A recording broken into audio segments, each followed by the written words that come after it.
It's the Final Word World Cup Daily, Day 7. Adam Collins with Daniel Norcross at Eisenhower Park in New York. We like Ike. We also like Canada. They've beaten Ireland. Tell us about it in 30 seconds. Ireland won the toss and therefore won the match. Oh no, they didn't, because they blew it on a pitch that wasn't anything like as treacherous as the ones we've seen before. Canada, thanks to Nicholas Curtins, will throw those curtains wide. Just one day like this a year will do me right, said Canada. And it happened, baby. They made it to 137. It felt like it was probably just about over par, and it turned out to be 12 runs over par, as in Ireland got caught up in clagginess in the middle order. They couldn't get over the line, and the redemption, the Jeremy Gordon redemption took place. He bowled a great last over to see his side over the line. The very first time that Canada has ever won a World T20 match in the final stages. Canada win. Goodness me. Brilliant. 12-run victors they were, and you're right, Gordon last over. So much road with him.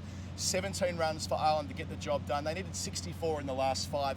That reflects the fact, let's go to the end at the start. They were completely clagged up. They didn't score a boundary between overs 6 and whatever 9 overs after that equates to. 16, 6 to 16. There were no boundaries in the middle of that. They lost 6 for 33 at one stage in pursuit of 138. And Canada's bowling plans, I went to the press conference and heard Jeremy Gordon speaking about it. He was bowling that 7-metre line, not too full, not getting caught in the trap that they kind of did at the end, and Ireland certainly did at one stage there, and trying to take advantage of the fact that this pitch is too paced, and it worked. Absolutely, and it's exactly what Ireland didn't do. I've got to say, Canada's disciplines were just absolutely superb. And the boundaries here are enormous. Yeah. So if you're going to get hit square, you've got a really good chance of getting away with it. 6s over deep mid-wicket are very hard to hit. In fact, a couple of times, balls just went over the fielders for one bounce fours because the fielders were brought in a bit. So you can afford to drag the length back a bit. I don't mean really short. I mean just, exactly what Jeremy Gordon's talking about. Yeah. Ireland, by contrast, I don't know what Josh Little was doing. He is the best bowler on both those sides. He has a ceiling that's really high. He's an IPL man. And yet, he was bowling so full, I don't know, he was aiming for swing. Everything went wrong for him. And it was actually, for Ireland, where the bowling went wrong, is that after 8.1 overs, 4 overs had gone for 40 from 2 of their quick bowlers.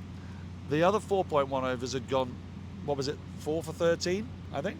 About right, 13 yeah. for 4. That's where they lost the game. Yep. They lost the game in those opening bowling exchanges, and they had the best of the pitch as well. Don't forget, I think that pitch got easier. Not easy to bat on. This pitch is never going to be easy to bat on. It was too paced.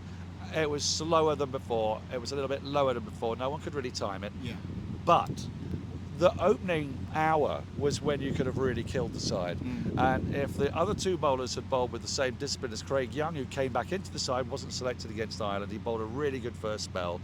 If just even one of those other 2 bowlers had bowled as well as he had, Canada could have been out of the game by the 10th over. Instead, they clung on, they stayed in, and then you got that terrific partnership between Shreyas Mova, the keeper, and Nicholas Curtin, the Guyanese left-hander. And also, look, I mean, we're going to keep talking about it, but Canada looked like a proper cricket team, and you see it in the outfield. I mean, I'm old enough to remember when Canada were bowled out for 45 in 1979 in the World Cup. And the fact was, it was men v boys in those days, and that's when cricketers weren't as fit, weren't as fast. The difference was startling. Out there today, you saw a Canada side that looked like athletes. They'd worked on their fielding. It's one area you can work on to get close to parity. Some scintillating catches, great ground fielding. They looked like a really good team, and they outclassed Ireland in every way. Yeah, there was a crucial catch towards the end which kind of summed that up. A run out they executed at a crucial time as well. Just zooming out from this for a second, so 20 teams in this World Cup. We've seen full members defeated by associate nations 2 days in a row now. Bigger World Cups are better World Cups. We've been talking about this on the podcast for years. The fact that in 50 over cricket we've had 2 World Cups and there have only been 10 teams in it in the last 2 editions. Yeah, they've righted that wrong. There'll be 14 in 2027, but we do see in the 20 over format of the game that the gap can be narrower, especially when conditions suit. Canada, who haven't played in the World Cup in over a decade, to win their first World Cup game today. And remember, they've got a bit of form as well. They've beaten Ireland now in their last 2 starts. It's the kind of team we should be, as a game, investing in and trying to see them being able to do this on a more consistent basis. And occasionally you'll hear people complain about associate sides being in the World Cup, not having the same resources. Why should they play at this top level? Well, there is another competition that accounts for the smaller pool of teams. That's the Champions Trophy. You get that next year. World Cups are meant to have this vibe to it, and it's working so well because these are the most exciting games. When an associate beats a full member, and Ireland have been in that situation themselves. I asked Paul Sterling about this in his press conference, saying that, you know what it's like to be the plucky underdog and now overtaking a side that's theoretically ahead of you on the points table or on the rankings or whatever it is. From his perspective, he's like, well, status doesn't really mean anything.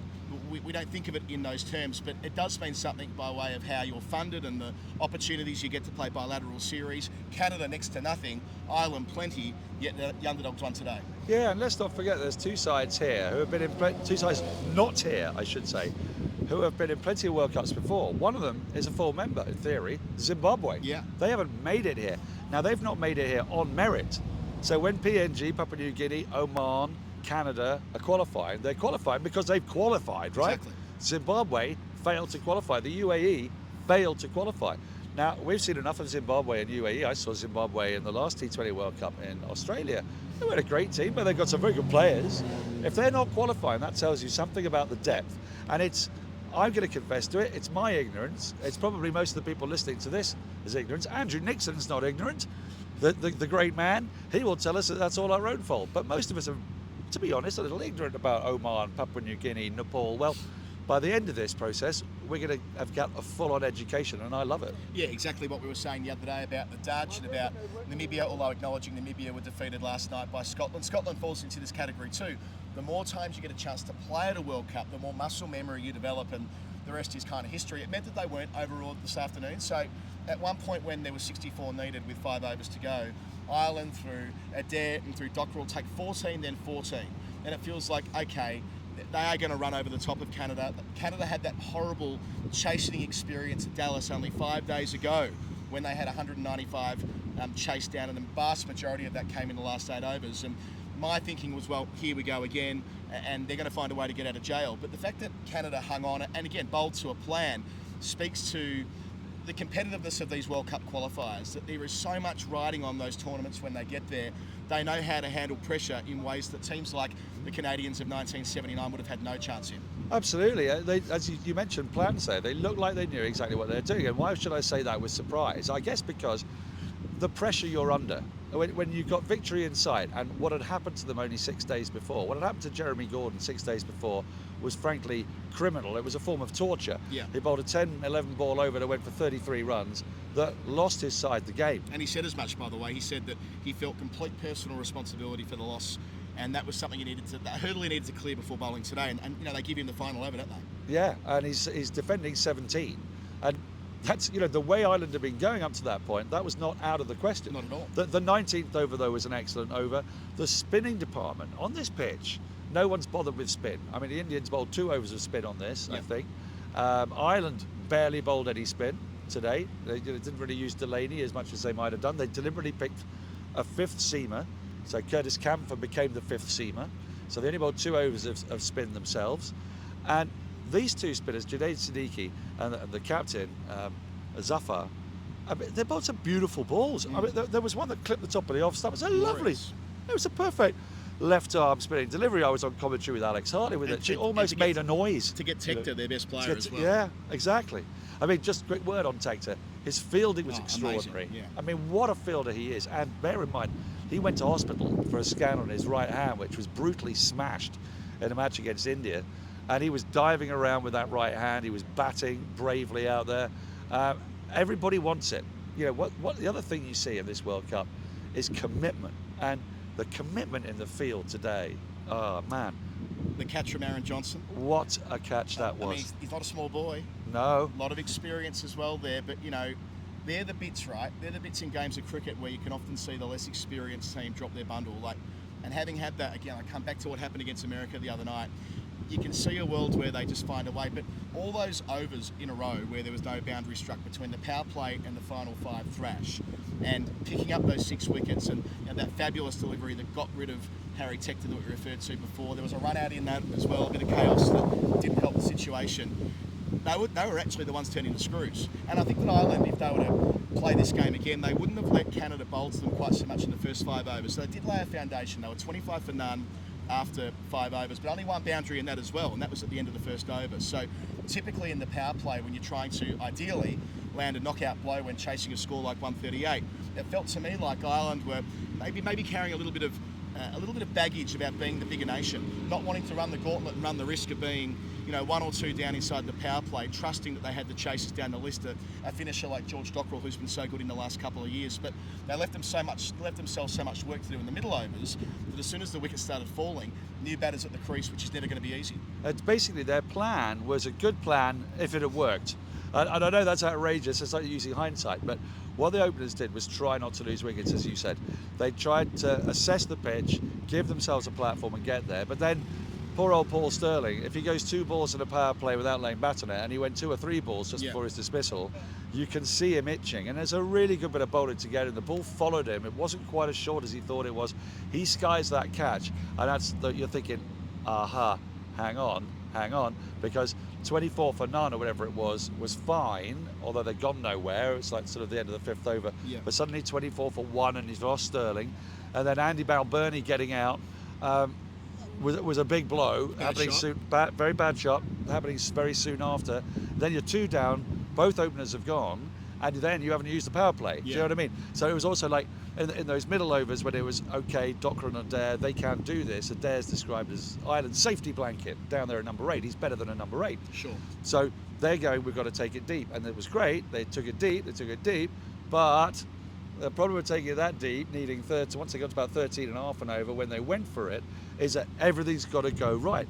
And if it's something just doesn't quite go right, it's perilous and you're buggered. So I feel for Ireland because they was just a little bit cautious. They were a little bit uncertain, especially against the spinners. Lack of foot movement, chipping back a caught and bowled, not making the most of the massive open spaces, not looking for the twos, not just working the ball into the gaps. And Canada were much better at that. In that partnership between Mova and Curtin, what was a real feature. Everyone remembers the sixes. I remember the 2 straight sixes and Curtin hitting back over the bowler's head. But actually, what got them up to that point where they could have actually dropped to 150 at some point, were it not for Barry McCarthy at the back end, it was the twos they were hitting out the outfield. They were running Ireland ragged.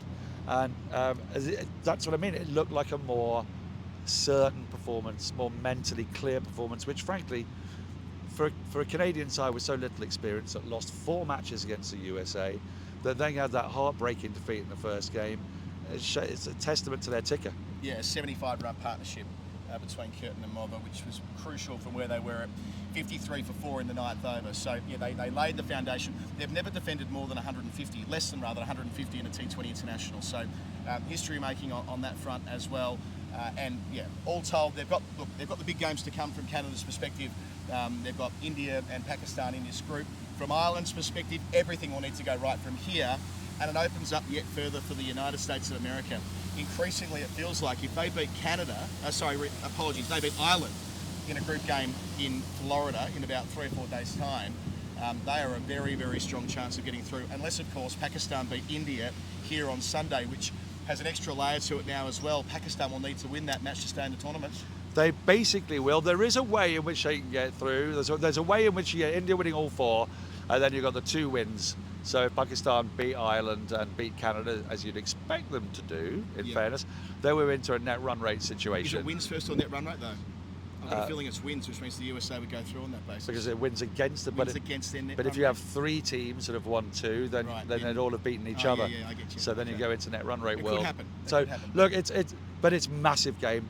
The India-Pakistan game is always massive, but often it doesn't feel massive because it's moderately inconsequential, except for bragging rights. Because they're both going to go through, right? They always play in the same group. They've always got a soft group, and plus Pakistan have beaten. Got a soft group, but there's room for 2 to qualify without too much jeopardy. Pakistan have beaten India once in 50 over and 20 over World Cup combined. That was the COVID World Cup when there was no crowd. Yes. No crowd there at all.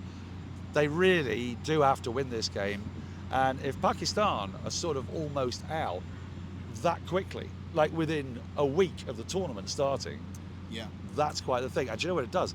It sends, if USA go through, sends USA through in Pakistan's position. Right, with the seeding. With the seeding. That's Interesting. what happens there. We'll come to that Yeah. further down the line because it's way too complicated to explain in 1 minute. Last thing before we go to the break and Hall of Fame and a little bit of Australia-England preview as well. You and I have had this conversation before, Daniel, about where Ireland in some ways feel like they've stalled a wee bit since becoming full members. You know, that terrific rise from 2007 through to full member status in 2018, which should never be forgotten.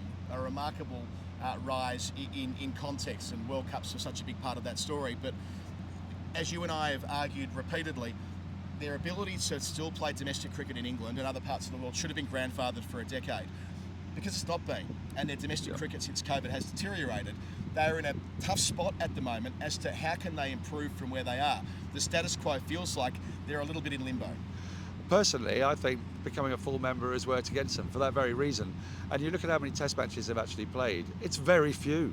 I mean, was it really worth it? I think it was. I wouldn't argue it in quite those terms. I'd say them having test status and having the chance to play long-form cricket is still a broadly good thing. They won their first test match only 4 or 5 months ago. It's more about, like, how do you give them the best chance to succeed at this level, allowing them to have a bit more time with their previous setup, i.e. where they could play as locals in England. And Sterling will be playing for Middlesex. Well, there'd be about 8 of them, right? Yeah, That was the way it was before. Same applies with Afghanistan, by the way, and any subsequent full member that might come in, whether Scotland or the Dutch get that opportunity in the next 10 years. Well, I feel like this is an example of where becoming a full member has, yes, more funding, but the cricket they're playing, the interpros they're playing, how that wasn't really a thing through COVID, only just coming back this year, that has worked against them. So I don't think it's too late to fix that. And I would also argue that England is a special case because there are 18 first-class teams. Yeah.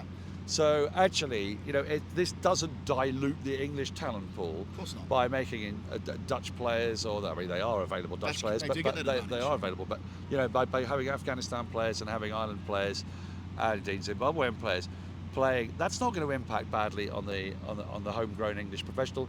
England's got 18 first-class counties. The last time I looked. Maybe in peril at the moment, but they've got 18 first-class counties. In Australia, you've got 6, you know.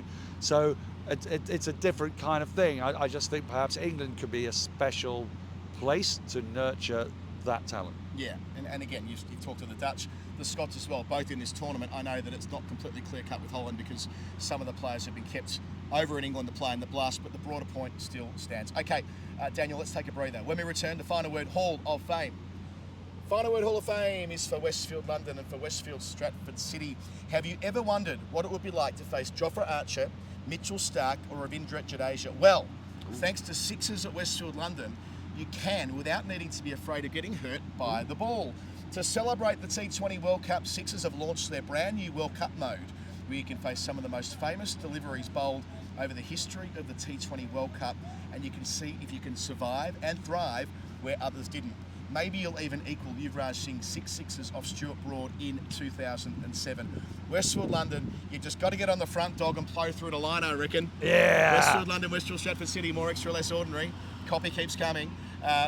What are your first thoughts on what you saw today? Hall of Fame worthy wise? Hall of Fame worthy wise. I've got one. Because today wasn't actually a day for pratfalls. Today wasn't a day for slapstick. Today was a really serious and intense day. Too right. Very entertaining game of cricket. I mean, Hall of Fame worthy catches, which we may come on to, you may come on to, but there was one moment that tickled me, which I want to put in the Hall of Fame, and it's Aaron Johnson when he got out. I put the stop clock on him. When he got out, he bent over his bat. He stared at the ground. He continued to stare at the ground. He stared at the ground for a full 9.32 seconds, I want to say.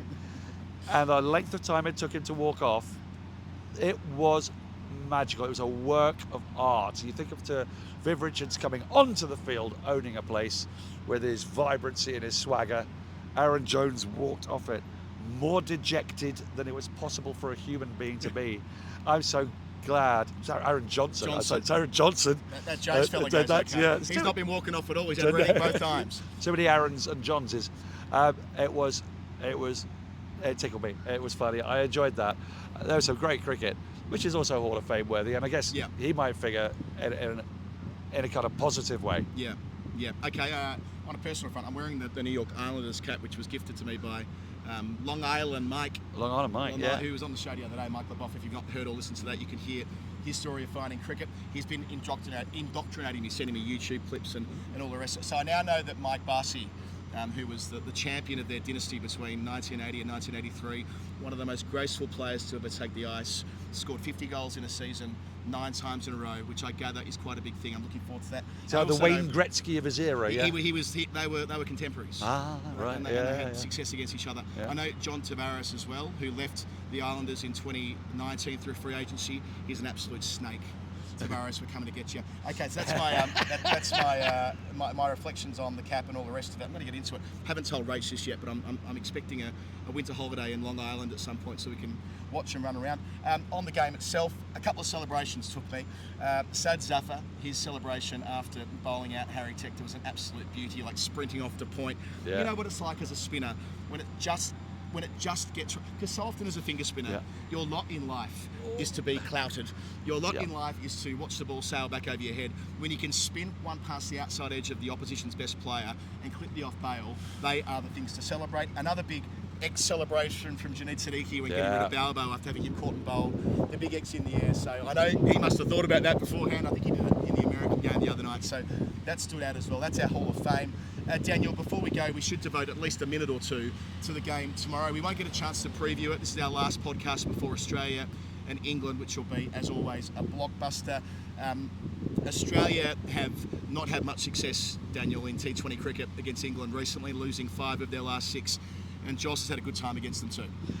Yeah, but this is a very different set of circumstances, isn't it? Because England are already under the pump. This is a chance for Australia actually to send England out, and I'll tell you how they do it. They win the game, okay? They then play against Scotland. I've heard this online. You remember the Australian women? You remember the Australian women when they played against the West Indies?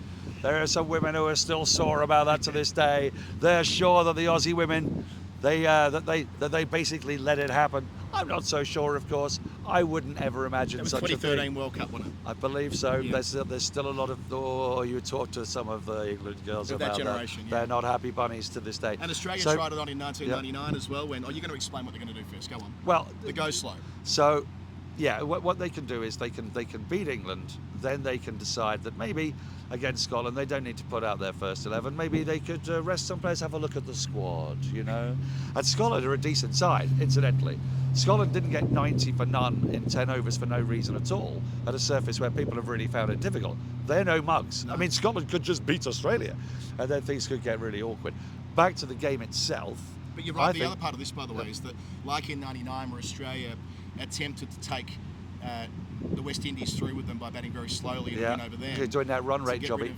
There is a world where it's been put to me they could do a similar thing with Scotland. By that I mean they could still win the game. Scotland by a ball. But you know, as Paul Keating once said, they could do them slowly. And that could be the end of England too. I mean, a long way down the track, Australia need to win this game first, but it's a fair thing to raise. Yeah. As for both sides, I mean, I think it's really difficult to assess where they're at because IPL's happened. And so the teams themselves haven't had a lot of time together. England have played a 2-match series in the end because of the weather against Pakistan. Pakistan, as we know, I'm afraid, are a pretty filthy outfit at the moment.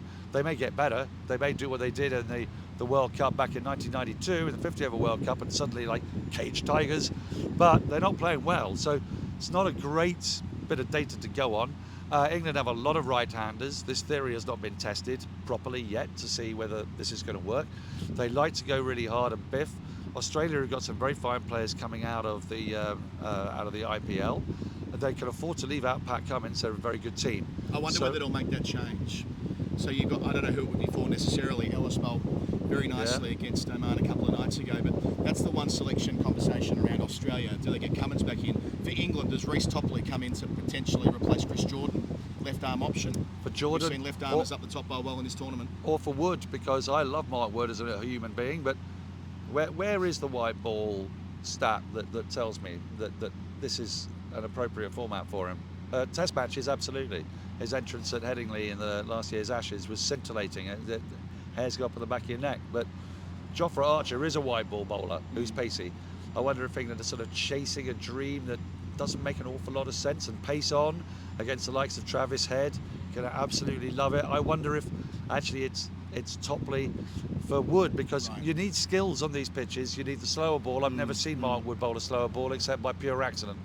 Well, so far it's been spinners in the middle overs at Barbados and That'll be an Adil Rashid, Adam Zampa conversation, I'm sure, just on Butler.